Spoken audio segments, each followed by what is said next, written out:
Olá, senhores. Hoje vamos trabalhar o direito do consumidor com relação aos seus fundamentos e princípios constitucionais.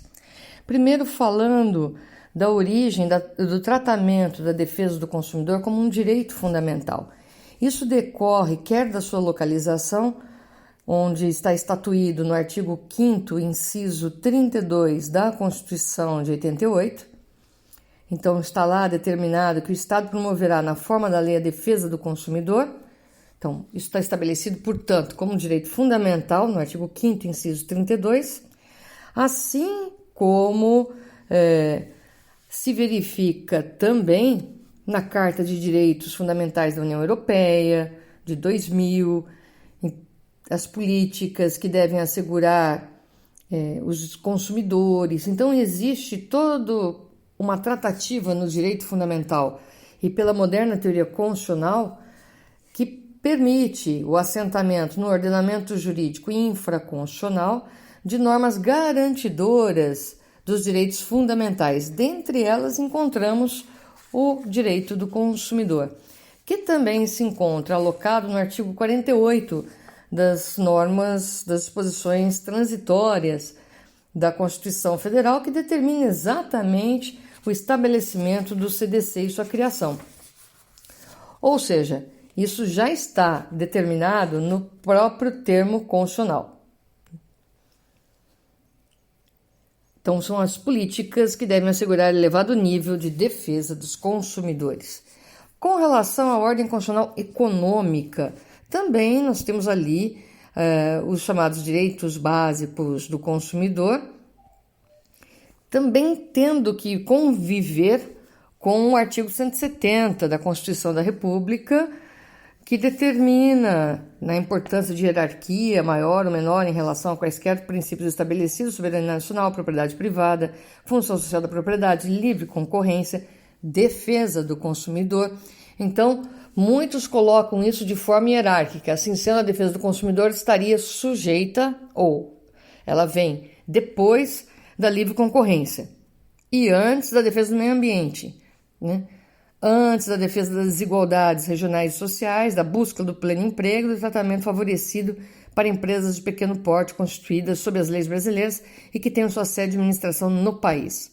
Ora, na verdade, a gente tem encartado no artigo 170 também previsão de defesa do consumidor, junto no âmbito da ordem econômica. Por quê? Porque o consumidor ele faz girar a economia e ele está hoje diretamente ligado a essas relações econômicas.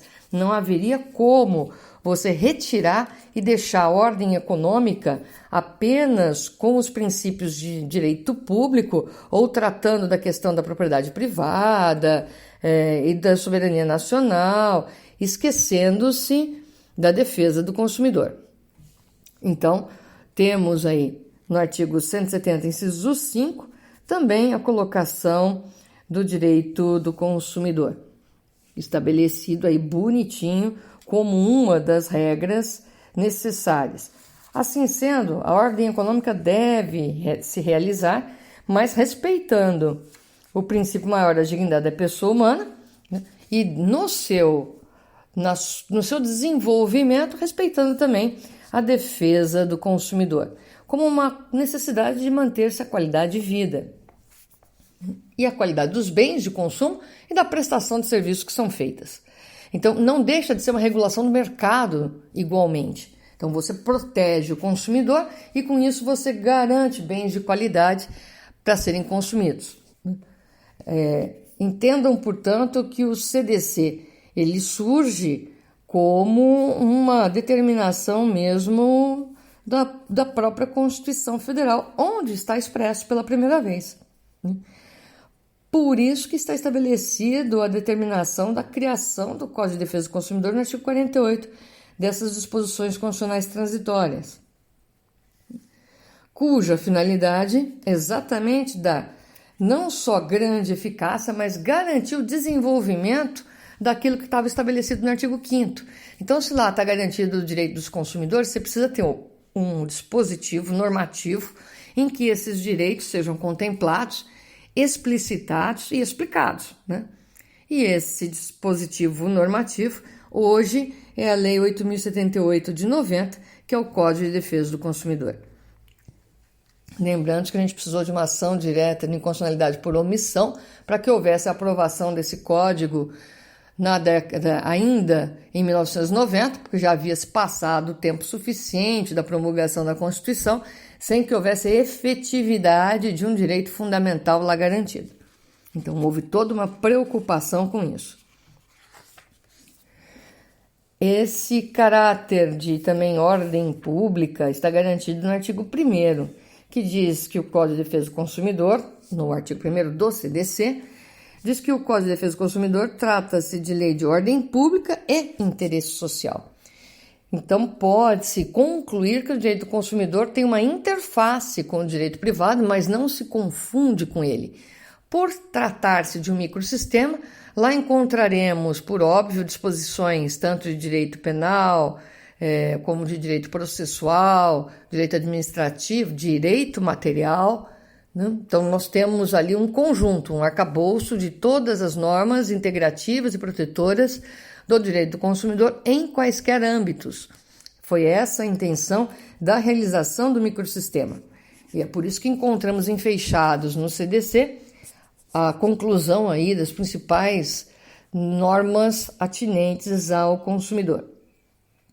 Assim sendo, no artigo 1º já fica afastada a exclusividade do CDC como direito privado, né? Na verdade, seria aí uma questão de direito fundamental, uma ação normativa do Estado, então, estaria mais aí para os chamados direitos de terceira geração, direitos difusos e coletivos, como hoje é enquadrado o direito do consumidor. Pois bem, estabelecidos isso e verificado essa autonomia do direito do consumidor, porque ele tem uma autonomia própria que deve ser respeitada, o professor Bruno Miragem ainda estabelece muito bem a respeito da autonomia do direito do consumidor em sua obra. Ao ser estabelecido, ele dota-se tanto de princípios e regras próprias, como é informado por princípios constitucionais, né? Mas acaba tendo uma separação aí das demais disciplinas, embora com ela conviva, né? Então, não há como separar o direito civil, o direito penal, o direito administrativo, constitucional do direito do consumidor, né? No entanto, ele não deixa de ser uma disciplina autônoma dentro do direito. Com relação aos princípios gerais do direito do consumidor, podemos destacar o princípio da vulnerabilidade, o princípio da solidariedade, o princípio da boa-fé, o princípio do equilíbrio, o princípio da intervenção do Estado, o princípio da efetividade, o princípio da harmonia das relações de consumo, além daqueles que passaremos a aprender.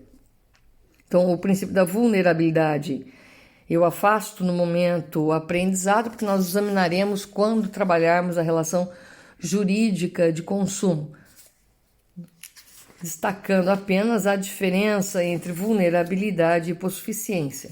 Mas assim que trabalharmos o princípio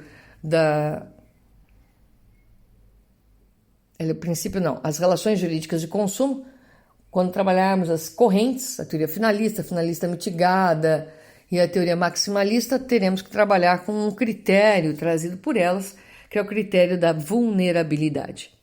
Então, fica aí estabelecido.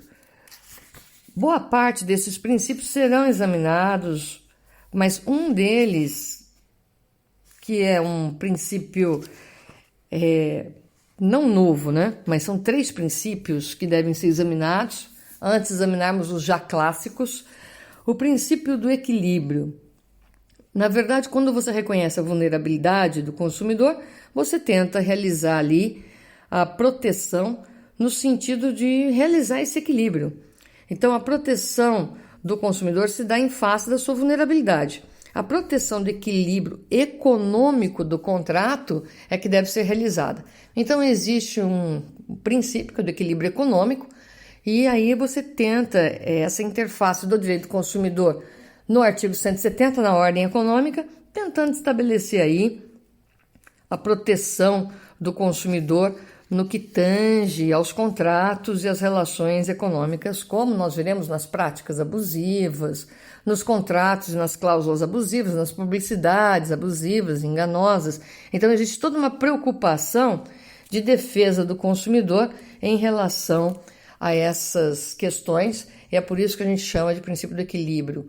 Então, a ideia do princípio do equilíbrio é esse equilíbrio econômico nas relações, considerando a maior vulnerabilidade do consumidor e a posição proativa do fornecedor no meio econômico e social. O princípio da intervenção do Estado resulta, na verdade, do reconhecimento da necessidade de atuação do Estado na defesa do consumidor. Então, não é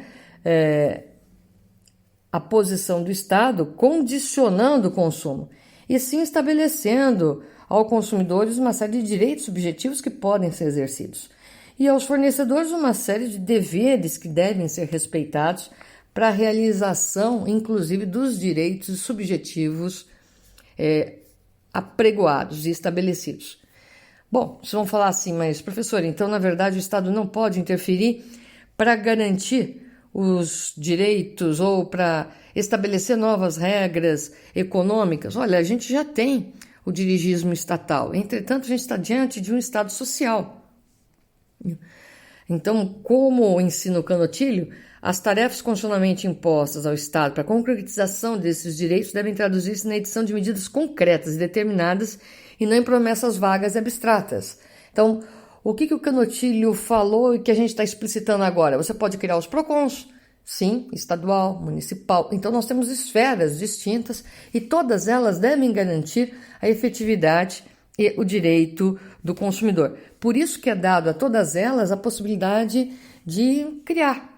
Essa criação não é uma criação livre, essa é uma criação no sentido de manutenção de uma assistência jurídica, da instituição de promotorias específicas, de PROCONs, de delegacias especializadas, a criação de juizados, a concessão de estímulos, as criações de associações e defesas do consumidor.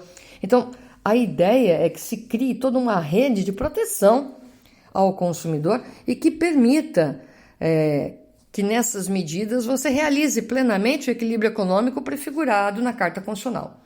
Então, você quer, sim, uma liberdade concorrencial, uma liberdade de venda, sem problema nenhum, mas você tem que proteger minimamente o consumidor no meio dessa situação. É essa a garantia. Fora isso, nós temos o princípio da efetividade, que o problema da efetividade não é questão apenas de respeito à lei, mas também o alcance, os resultados concretos disso. Por quê? Porque a gente está cheio de situação de desrespeito normativo. Então, temos que cuidar dos resultados concretos concebidos quando da elaboração de um texto de lei, e não só ficar contente pela existência do texto legal. Esse princípio de efetividade é um princípio complicado, porque na verdade se realiza no caso concreto. Então, é o caso sempre de verificar a aplicabilidade da norma jurídica de consumo e a sua realização. Nós temos inúmeros órgãos e entidades. Então, o que elas estão fazendo para garantir a efetividade do direito do consumidor?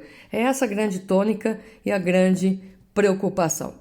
No mais, o princípio da harmonia das relações de consumo está previsto no artigo 4º, inciso 3 do CDC, como nós veremos, e diz respeito à harmonização dos interesses dos participantes da relação de consumo, no caso, consumidor e fornecedor.